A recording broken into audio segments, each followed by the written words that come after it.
Your royal hiney. You ready to feed the queen today, the glute med? Welcome back to Learn to Run. My name is Dr. Matt Meinard, physical therapist, passionate about helping you run smarter, safer, and faster. Today I'm going to be talking about hip abductor strengthening for runners.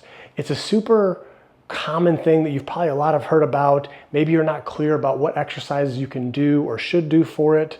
I want to go over today the glute med, the hip abductors in general. What is their role during running? How can we challenge the muscles, how they're used during running, and more. And always, I'm going to leave you with some actionable takeaways and some information. So let's get into it. How to strengthen your hip abductors for runners. The agenda, we're going to go over 5 points. 1, why strength training for runners? Where does this fall into the ecosystem of progress or rehabilitation? 2, what are the 3 function of muscles? How do they actually, if we zoom out big picture, what are the 3 function of muscles? 3, how do the hip abductors, AB, hip abductors, function while running specifically? 4, what are key exercises that you can do for hip abductors or hip abduction? And then 5, actionable takeaway. If, then, do. That's my new thing. If, then, do. To hopefully you leave away with that information, if nothing else. So all running performance and rehabilitation strategies fall into one of these 5. Last post was about strength versus technique for hip abduction for people that have hip drop. If you missed that one, go and check it out. That was talking about how we need to be intentional about the technique, the way that we move. But now it is about strength. And what's specifically about strength is the capacity to control and move the body. The muscle strength, the capacity to control and move the body. We'll go over that. An example, the hip's ability to support the pelvis when being on one leg. And we'll get into some visuals of that. So zoom out. I like to think big picture first and then take that perspective and then we can zoom into the nitty gritty. So in essence, muscles have 3 major roles or major functions when it comes to movement. We have propulsion. Our muscles will propel us. They'll move us. They'll hold. The muscles dynamically keep us together. Yes, there's static structures like ligaments and other things that help keep things together, but dynamic stabilization, which you've probably heard before, muscles can do that. They can hold. And then finally, muscles will slow. They slow us down as well. So muscles are responsible for all things movement: propulsion, holding, and slowing. Propulsion, that's concentric activation. Holding, that's isometric. And we'll break these down, don't worry. Slowing, that's actually eccentric. So let's tie this into running in particular, the phases of running. So I always like to start off with this position right here, where I'm just standing on one leg. At the lowest point, if you look at the top of my head, this is relatable position. Right here in this position, now if we want to move forward, what do? Let's break this up into 3 phases. The propulsion phase. So what I'm going to do is I'm going to push the ground backwards. My body is going to move forward. In that phase, this is the propulsion. The muscles are acting concentrically. Next, I'm going through the air and then I land. This now is more the slowing, the braking, the eccentric. And then finally, as the body, after the weight's transferred to the ground, as we're translating forward over that stance leg, our muscles are acting isometrically. They're holding, they're preventing us from collapsing. We're matching our body weight to the ground with gravity pulling us down. So those are the 3. Let's zoom in a little bit more, a little bit closer. And I want to do an analogy, hopefully helps with the conceptualization of this. So imagine a crane. This is like a muscle. If you have every muscle has a starting point and an ending point, or an origin and an insertion. So if you think about this crane, Let's say here is where the origin of that rope or that muscle is. That's the starting point. It crosses a barrier where two bones come together, or a joint, example being like the knee. And then you have where the muscle inserts into the bone. As muscles go into bones, they become the tendon. And so all movement occurs when we have a muscle that contracts. It shortens, and the insertion draws near the origin, and we get movement.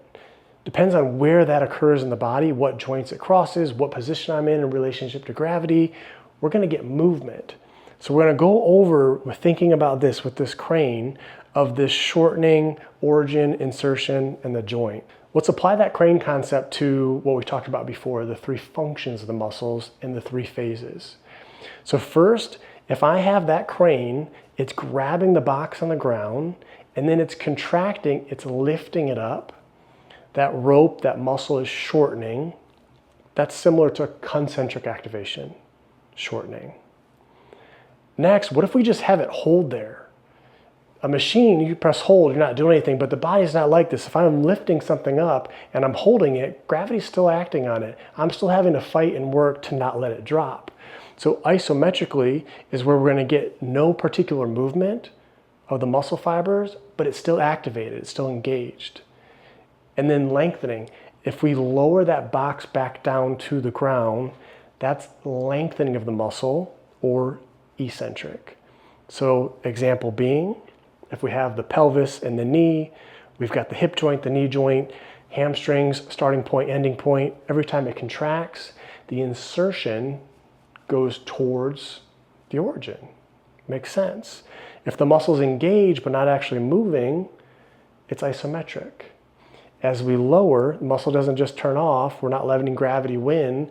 We're controlling it. That's that eccentric bit. So how do the hip abductors function while running? So first, let's talk about the hip joint itself. The hip joint, it's kind of like a ball in a socket. This represents the socket. It's like the acetabulum. This is like the femur and the head of the femur. It goes in. It's like this ball and socket joint.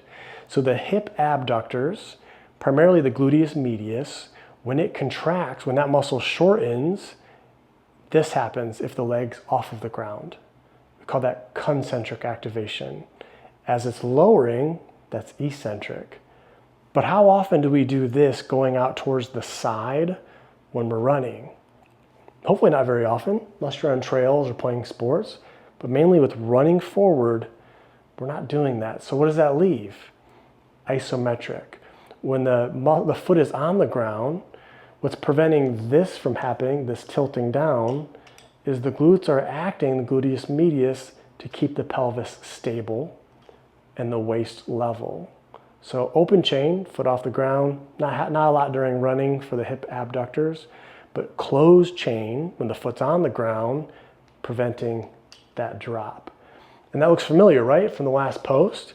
We talked about hip abductors function while running. When we go from being on 2 feet, where there's not a whole lot of demand, the forces aren't asymmetrical, our center of mass is within the base support.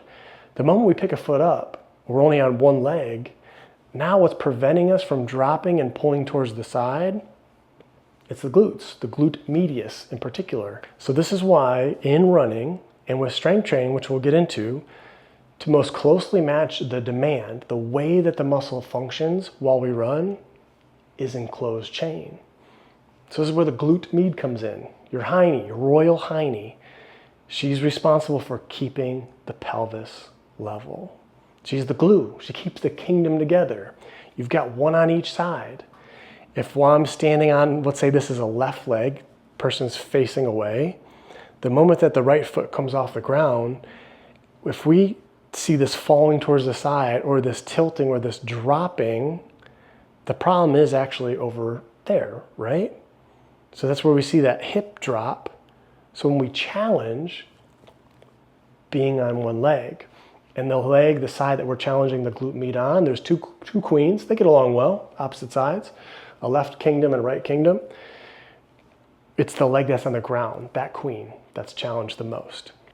So far what we've learned of the different ways that muscles activate, and particularly the gluteus medius, our hip abductors, which of these 3 exercises do you think would be most appropriate, knowing that strength training to be beneficial, this is super key, I've said this 1,000 times and I'll say it till my dying day, in order for strength training to be beneficial, we have to challenge the muscles how they operate while running, and more, stimulate that change. So which of these 3? First one, leg windshield wiper up and down the wall, the old Jane Fonda, if you will. Here, I'm balanced on one leg, squishing that foam roller into the wall, or here, just dropping and lowering the hip. Well, if we had to pick, we've got that middle one, right? The stabilization. In this position right here, which we'll go over this exercise in a minute because I think this is a staple. And I talked about this a little bit last one, where we can turn this into a mechanic session, working on keeping things symmetrical and challenging the glutes. But then we do want to reintegrate that into running to make sure that still holds true. But this would be our answer. Here's our reminder from the previous post. Strength training should not replace movement education for the hip. It's super important, it's crucial. We want that stability, we want the glutes to be able to keep things level. But if there is dropping that's occurring, strength training alone most often isn't going to do the job. We want to do strength training in addition to movement retraining. Here's the symmetry box that I talked about before, cueing the runner or you when you're in standing and with walking and with running, our shoulders and our hips, the 4 corners, keep them symmetrical at all times. That's the focus. You're translating your box forward and you're working on keeping things symmetrical, not all cattywampus. So this exercise is one of my favorites. I've been giving this baby out, the hip burners, hip abductor burners, since 2012. Fan favorite. Hurts, looks so easy, hurts so good. So let me talk you through this, how we can challenge this. And the thing is, with running, it's a very short amount of time that you're on one foot.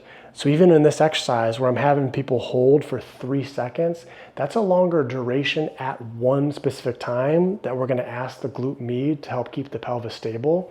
But it's a good way to challenge the muscles how and more. So here I'm standing away from us, and I'm going to go all the way up to the wall. I'm going to find balance on the leg that's away from the wall. So here, the right leg. I'm going to place something between the outside of my left thigh, just above my knee, and the wall. Something that ideally has a little bit of a give to it. I didn't have a whole lot extra here. This is a foam roller. It's not ideal, but it'll do the job. It could be a pillow, it could be a volleyball. And so what I'm going to do is, keeping those 4 corners symmetrical and level, I'm going to be using this left hip to concentrically actually push. There'll be some movement into the wall, and then hold it isometrically for 3 seconds. And then release, all while keeping that box symmetrical. Where is the burn actually going to be occurring though? On the opposite side, the leg that's grounded.